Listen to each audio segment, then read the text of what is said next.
and I want to talk about Rory. You know who I want to talk about? I want to talk about Rory.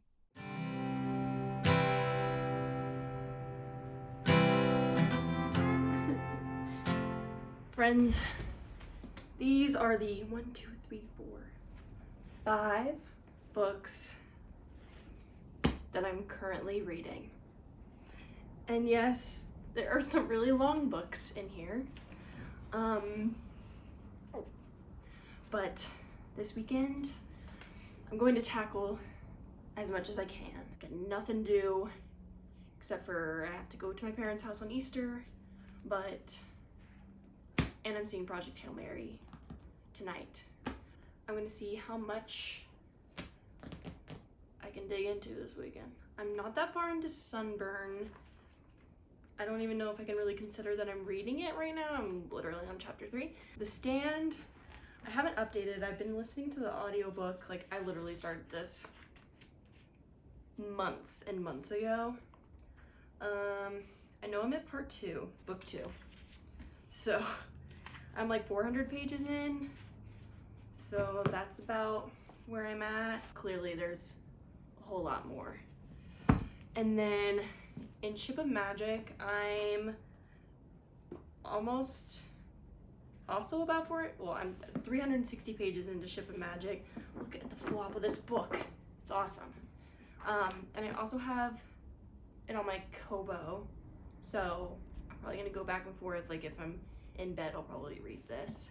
Honeysuckle, I recently just started this, but I'm already 138 pages into it, and it's getting interesting. Basically, the premise is there's this little boy or young boy, and he lives in this house with his sister, so like kind of like the isolated areas, this one house, and they grew up in the country, but their parents just like didn't want to take care of them. They didn't want them, so they fucked off to London or wherever, the big city as they call it.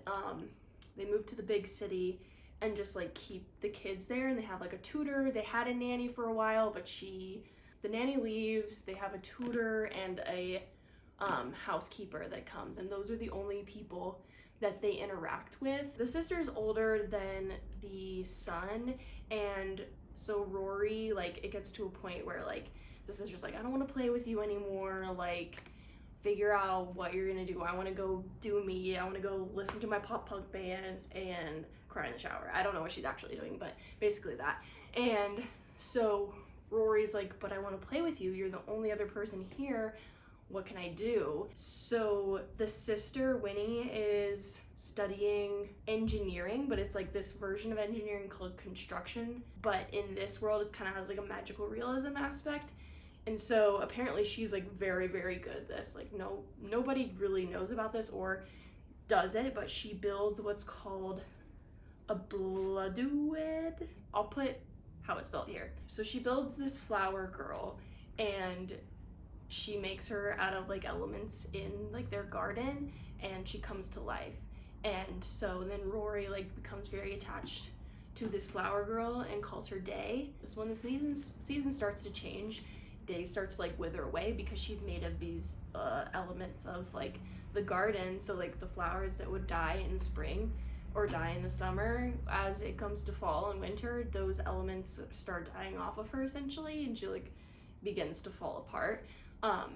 And so Rory immediately goes to his sister and like, you have to fix her. So then he begins to have this obsession with fixing her, and I am at a point now where like now that they're like both getting older, there's a lot of questions that Rory has of like how far should he go with reconstructing Day to be like his same age. Like, he makes her taller, like what other elements does he have to give her? And I think I'm getting to a point specifically where like bodily autonomy is going to be questioned, that like Rory's kind of turning in a way where I'm like, are we gonna not like him? Is he gonna kind of be a bad character? Is it kind of like it's described as kind of like Frankenstein, this book is? So I think like his obsession with like the studies and the work are gonna take over in a not good way.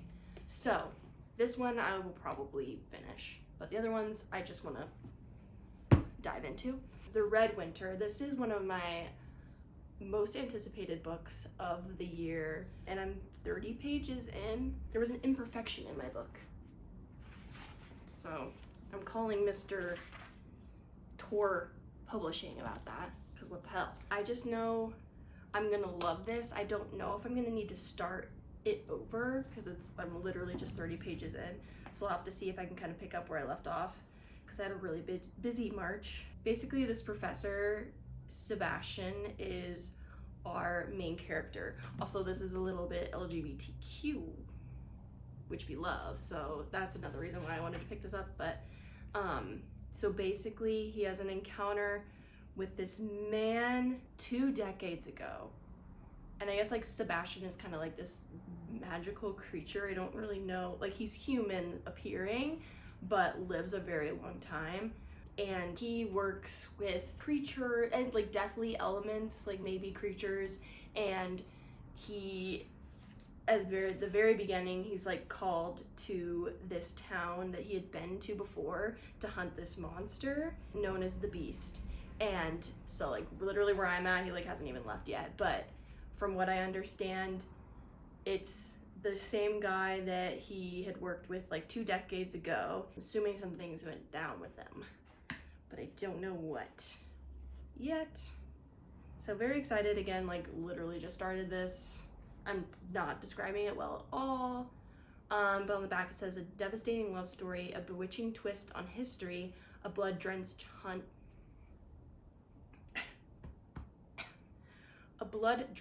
hunt for purpose, power, and redemption. These are the ones we're gonna get into this weekend. I also forgot I'm reading Emma. How could I forget? I'm literally like 40% of the way through, but it's very, very good. I'm having a great time, but I'm also reading this.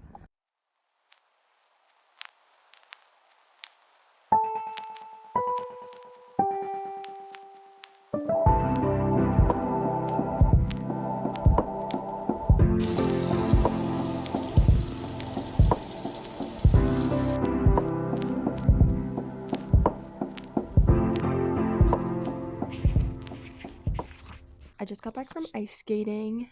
I'm very tired and I definitely need to do some stretching because my back is hurting. But I unfortunately have a Barnes & Noble on the way home from ice skating, so I stopped by and I was like, I just want to walk around, like kind of stretch my legs, like get the fatigue out of them.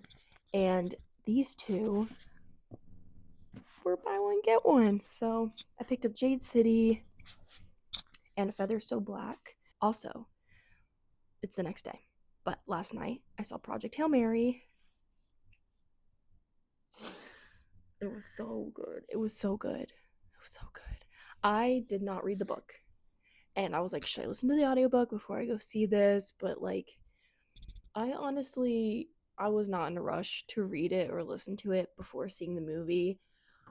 Luckily, I have like a really, really bad memory, so like in a year or two, pop that audiobook in and I won't remember a thing.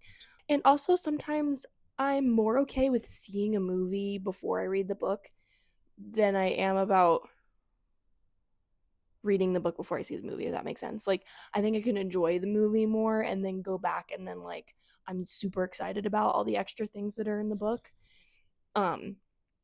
rather than like reading the book and then being disappointed at what they didn't include in the movie, because it's a movie, you can't do it all, you know? So that was exciting, and I think even though there's like twists in this book and in the movie, I don't think it would bother me that much, to be honest. The male person is here. They're laughing. I hope they're not laughing at me. Okay. Anyway, oh yeah, like the twists in the movie, I feel like I'm okay with not being surprised really when I listen to it, but then like those like big moments, kind of like emotional moments, will hit me more hard reading the book. But I did cry watching the movie. I got to a point where I was like, I'm not gonna cry during this movie. Like, let's be real. Like, this is fiction. This is silly. Blah blah blah. And then I was hiccup crying, like fully. Like I was covering my mouth because I was going to go. It was bad. It was bad. Luckily, I was there with some friends, and my friend also cried, so we were in solidarity crying together. Um, but it was so good. It was so good. Um, anyway, I'm going to do some maybe like a lower back kind of yoga stretch situation and get to reading. Parallel to the ceiling. So we have kind of a 90-degree loop going on here. Inhale, we'll straighten the leg, point the toe, just do your best, doesn't have to go all the way straight. And then exhale, flex the foot and come back to that 90 degrees. Inhale, point, reach, stretching through the hamstring, and then exhale, bending at the knee. Inhale, reach, exhale, bend. Inhale, reach, exhale, bend. If it's available in your body, on the next inhale, as you reach, you might draw the leg a little closer into your body, but you might not push it. And then exhale, bend. Again, inhale, reach, exhale, bend. One more, just like this. And then we'll take the right ankle, just the left hand, the top of the left thigh. Take a moment here and just press your right hand into your right thigh, ever so slightly. Flex through your right.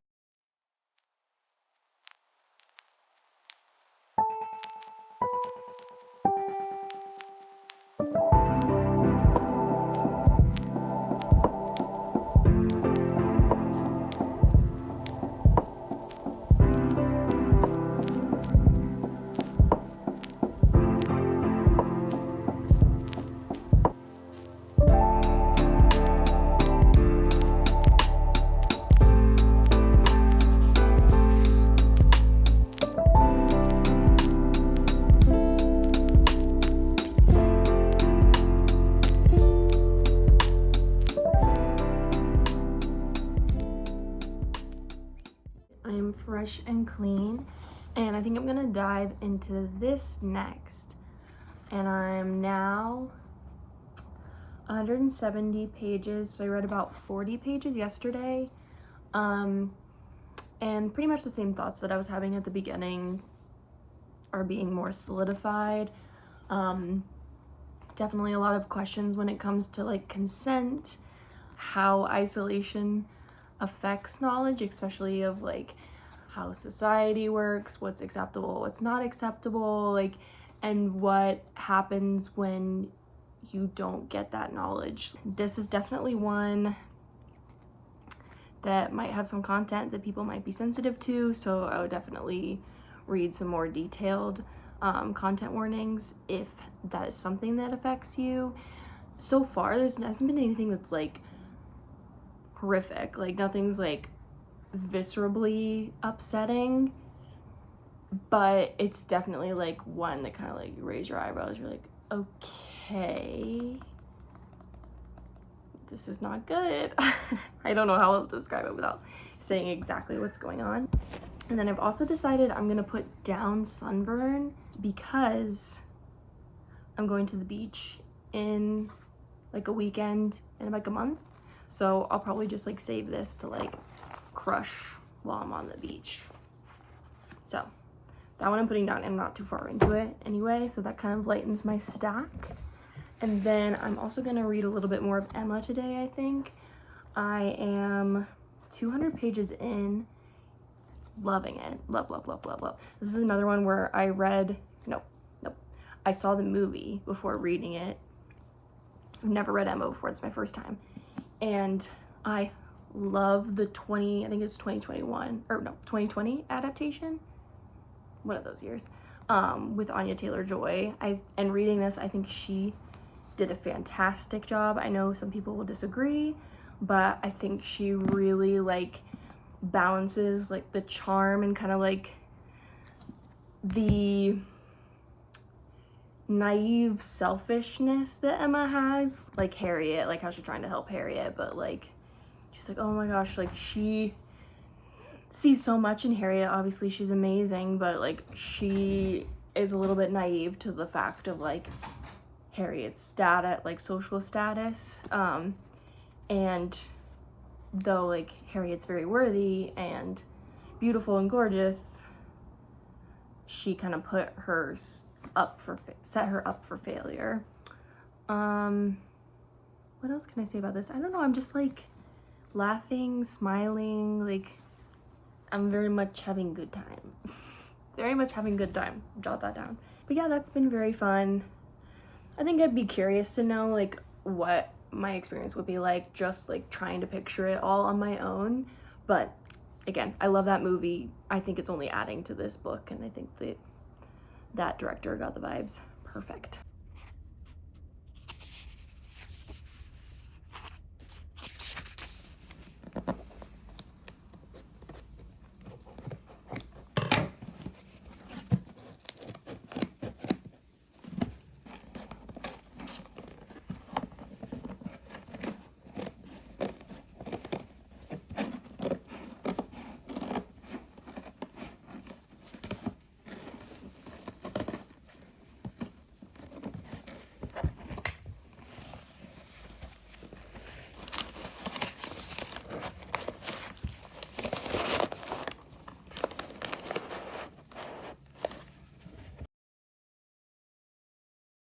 All right, friends, I finished Honeysuckle last night.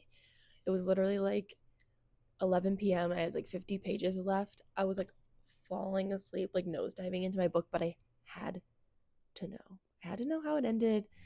I was just sucked in. It's not even like really like, it's not like a thriller or anything where I'm like, I need to know what happens. Like, what's the big twist? I needed to see how it ended.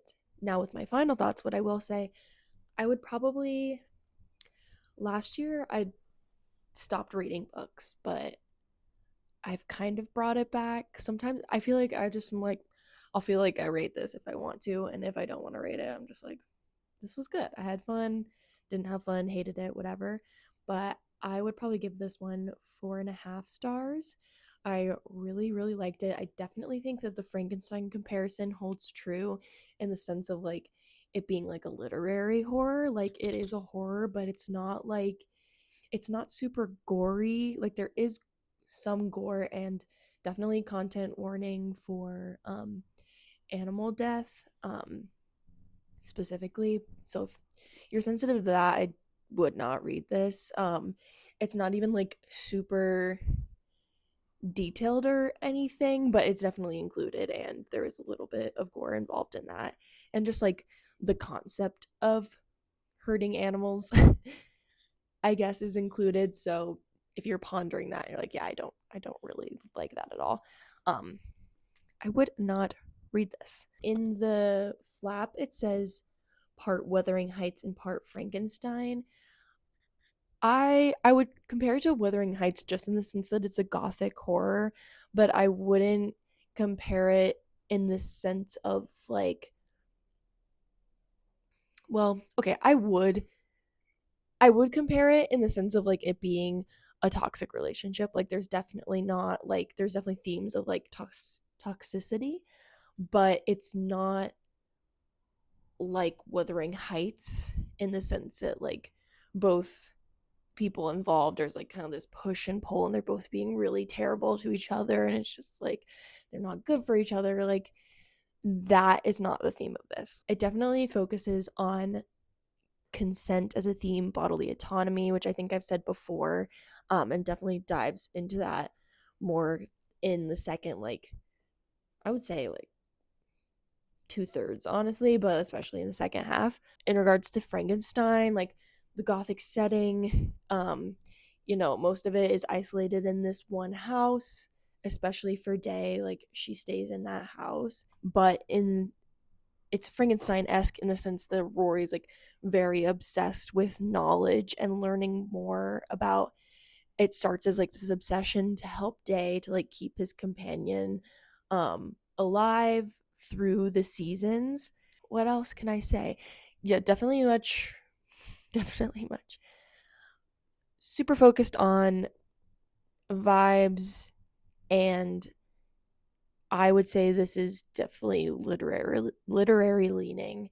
And we get the perspective of Day and Rory, though we start in with Rory and get a little bit more from him in the beginning, and then closer to the end we get a little bit more from Day.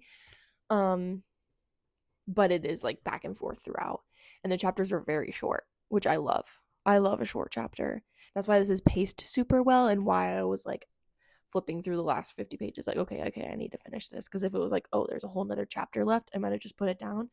But I think it's a very quick read because of that. I think if you like the movie Companion, for like if it got you thinking in regards to how living in that version of the world would affect women, affect you, questions again of consent and bodily autonomy. I think if those are the main focus of that movie that you like walked away with, you would definitely enjoy this. It's not gory like Companion is though. Companion gets bloody. And then if you read this book and you like those themes, I recommend the movie Companion. It was really good. I enjoyed that movie. But yeah, I'm about to, it's raining right now, unfortunately, but I'm about to leave to go to my parents' house for Easter, and all my little cousins are doing an Easter egg hunt. So, don't know what we're gonna do if it's still raining, slash if it's like muddy and yucky and stuff, but the kids will get their eggs. They will get their eggs. Anyway, love this. Fantastic. This is a debut novel, which reading this, I was like, that's kind of crazy. The only thing is, my only gripe with this, I would say, people might disagree, people in both extremes, but I think we were too kind to Rory in this. I think by the end we were still too kind to Rory. But the ending was beautiful. I did really like the ending. This is the ending I would want, but I do think we were too kind to Rory. If you've read Honeysuckle, I would love to hear your thoughts about it in the comments. You can comment below. But yeah, my local or an independent bookstore near me is where I bought this book, and they're doing a book club. It's like, what's it called? A book club. They're doing a book club for Honeysuckle, I think in like a month, but it's kind of weird, and I don't know how I feel about this, but I guess maybe it is kind of standard, but you have to buy the book from them and sign up at the store. So I'm going to try and go back and see if I can still go to the book club, even though I bought it from there, but I didn't sign up immediately when I bought it because I didn't know it was a thing. But maybe I'll try to go to that because I really want to like get into the nitty gritty with this book. I want to discuss this book in depth. I definitely have thoughts, and it's not an easy subject. There's a lot of nuance to it, and I want to talk about Rory. You know who I want to talk about? I want to talk about Rory. Anyway, I also read like 30 pages of Emma. Still really enjoying it. There's like not really much I can say about it because it's kind of, I feel like Emma to me is like vibes. I'm just vibing. I'm like in this town experiencing what this day to day would be like, the gossip, who likes who's mad at who, and how do we talk about it in a really extreme roundabout way, in a way where we are pretending to be nice kind of vibe. Excited to get more into Emma. I haven't picked up any other book because I was really like, I was just diving into Honeysuckle. You can't really tell from the clips that I have, but I was kind of just like picking up and putting it down, and I was doing a lot. So the biggest chunk that I read was like right before bed, and I filmed a little bit, but I didn't like film me reading it, which I feel like I should have done because I know my face was like. So there's an example. Anyway, yeah, I'll update you if I read anything when I get back, but I honestly might just crash, or I will edit this and put it out. So, one book down in this. Hey, we did it. Bye, y'all.